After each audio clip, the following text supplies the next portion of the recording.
ಹೇಳಕ್ ಹೋದ್ರೆ ನಿಮ್ಗೆ ಇನ್ನೂ ಸ್ವಲ್ಪ ಕಡಿಮೆ ಗೊತ್ತಿದೆ. ರಾಘಣ್ಣ ಒಂದು ಮಾತು ಹೇಳಿದ್ರು, ನಾ ಮನೆ ಮಗನಾಗಿ ನನಗೆ ಗೊತ್ತಿಲ್ಲ, ನಿಮ್ ಕಾರ್ಯಕರ್ತರಿಗೆ ಅಷ್ಟು ಗೊತ್ತಿದೆ ಅಂತ. ಅದ್ರ ಬಗ್ಗೆ ಹೇಳಕ್ ಹೋದ್ರೆ ನಾವು ಯಾಕೆ ಈ ಮಾತನ್ನ ಹೇಳ್ತೀವಿ ಅಂತ ಹೇಳಿದ್ರೆ, ಒಬ್ಬ ವ್ಯಕ್ತಿ ಬಗ್ಗೆ ನಾವು ಇಷ್ಟೆಲ್ಲ ಮಾತಾಡ್ತೀವಿ ಅಂತ ಹೇಳಿದ್ರೆ ಯಾರು ಸುಮ್ಮನೆ ಮಾತಾಡೋದಿಲ್ಲ. ನೀವು ಎಷ್ಟು ಬಾಯಾಟ ಮಾಡಿ ಪುಸ್ತಕ ಕೊಟ್ಟು ಓದಿದನ್ನು ಹೇಳೋದ್ರೆ ಹೇಳಕ್ಕಾಗಲ್ಲ.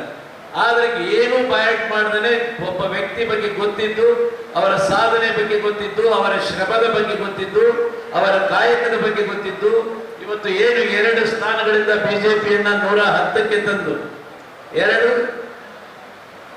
ರನ್ನಿಂದ 110 ರನ್ ಹೊಡೆದು ಅಲ್ಲಿ ಕರ್ನಾಟಕದಲ್ಲಿ ಸರ್ಕಾರವನ್ನು ಸ್ಥಾಪನೆ ಮಾಡಿ 4 ಬಾರಿ ಮುಖ್ಯಮಂತ್ರಿ ಆದಾಗ ಯಡಿಯೂರಪ್ಪನವರು ಮೊದಲನೇ ಕಾರ್ಯಕ್ರಮ ರೈತರ ಬಗ್ಗೆ ಕೈಗೊಂಡಂತ ಕಾರ್ಯಕ್ರಮ.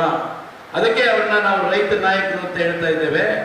ಇವತ್ತು ರೈತರ ಬಗ್ಗೆ ಅಪಾರ ಕಾಳಜಿಯನ್ನು ಹೊಂದಿ ರೈತರ ಕಾರ್ಯಕ್ರಮವನ್ನು ಮಾಡಿದ್ರು. ಹೆಣ್ಣು ಮಕ್ಕಳ ಬಗ್ಗೆ ಕಾರ್ಯಕ್ರಮವನ್ನು ಕೊಟ್ಟಿದ್ರು. ಪ್ರಧಾನಮಂತ್ರಿ ನರೇಂದ್ರ ಮೋದಿ ಅವರು ಪ್ರಧಾನಮಂತ್ರಿ ಕಿಸಾನ್ ಸಮ್ಮಾನ್ ಯೋಜನೆಯಲ್ಲಿ 6,000 ನಾನು ರೈತರಿಗೆ ಕೊಡ್ತೇನೆ ಅಂತ ಹೇಳಿದ್ರೆ, ಯಡಿಯೂರಪ್ಪನವರು ಹೇಳಿದ್ರು ನನ್ನ ಸರ್ಕಾರದಲ್ಲಿ ನಾನು ಕೂಡ ಕರ್ನಾಟಕದಿಂದ ಆ 6,000ಕ್ಕೆ 4,000 ಸೇರಿಸಿ ಒಟ್ಟು 10,000 ರೂಪಾಯಿ ಕೊಡ್ತೀವಿ ಅಂತ ಹೇಳಿದಂತ ಧೀಮಂತ ರೈತ ನಾಯಕ ಅಂತ ಹೇಳಿದ್ರೆ ಯಡಿಯೂರಪ್ಪನವರು. ಇವತ್ತು ಅದ್ರ ಬಗ್ಗೆ ಇನ್ನು ಹೆಚ್ಚಿಗೆ ಹೇಳೋದಕ್ಕಿಂತ ಇವತ್ತು 9ನೇ ತಾರೀಕು ಈ ಕಾರ್ಯಕ್ರಮ ಏನು ನಡೀತಾ ಇದೆ ಚಿತ್ರದುರ್ಗದಲ್ಲಿ, ಅದು ಗಂಡು ಮೆಟ್ಟಿನ ನಾಡು, ವೀರ ಮದಕರಿ ನಾಯಕ ಆಳಿದಂತ ನಾಡು, ಒನಕೆ ಓಬವ್ವ ಆಳಿದ ಹೈದರಾಲಿಯ ಸೈನ್ಯವನ್ನ ಹಿಮ್ಮೆಟ್ಟಿಸಿದಂತ ನಾಡಲ್ಲಿ ನಮ್ಮ ಮುಖಂಡರು ಎಲ್ಲರೂ ಕೂಡ ತೀರ್ಮಾನ ಮಾಡಿದ್ದಾರೆ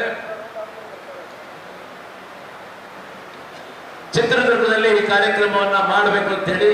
ಹಾಗಾಗಿ ಆಗ್ಲೇ ರೇಣುಕಾ ಸ್ವಾಮಿ ಅವರು ಒಂದು ಮಾತನ್ನು ಹೇಳಿದ್ರು, ಯಡಿಯೂರಪ್ಪ ಗುಡುಗಿದ್ರೆ ವಿಧಾನಸೌಧ ನಡಬಹುದು.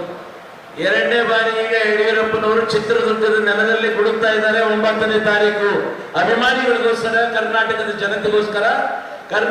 ಜನತೆಗೋಸ್ಕರ ಯಡಿಯೂರಪ್ಪನವರು 9ನೇ ತಾರೀಕು ಗುಡುಕ್ತಾರೆ. ಅವತ್ತು ಇಡೀ ಕರ್ನಾಟಕದಲ್ಲಿ ಕಾಂಗ್ರೆಸ್ ಪಕ್ಷ ನಡೆದು ಹೋಗ್ತಾ ಇದೆ, ಕಾಂಗ್ರೆಸ್ ಸರ್ಕಾರ ನಡೆದು ಹೋಗ್ತಾ ಇದೆ.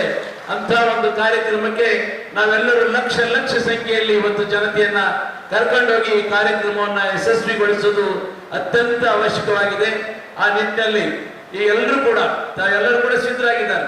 ನಾವು ಪ್ರತಿಯೊಂದು ಹಳ್ಳಿಗೆ ಹೋಗ್ತಾ ಇದ್ದೇವೆ. ಹೋದಂತ ಸಂದರ್ಭದಲ್ಲಿ ನೋಡಪ್ಪ 9ನೇ ತಾರೀಕು ಕಾರ್ಯಕ್ರಮ ಗೊತ್ತು ಬಿಡಿ ಸರ್, ಅಭಿಮಾನೋತ್ಸವ ಇದೆ, ನಾವೆಲ್ಲ ಬರ್ತೇವೆ ಅಂತ ಹೇಳುವಂತ ಪ್ರತಿಯೊಬ್ಬರಲ್ಲಿ ಭಾವನೆ ಇದೆ. ಹಾಗಾಗಿ ಎಲ್ಲ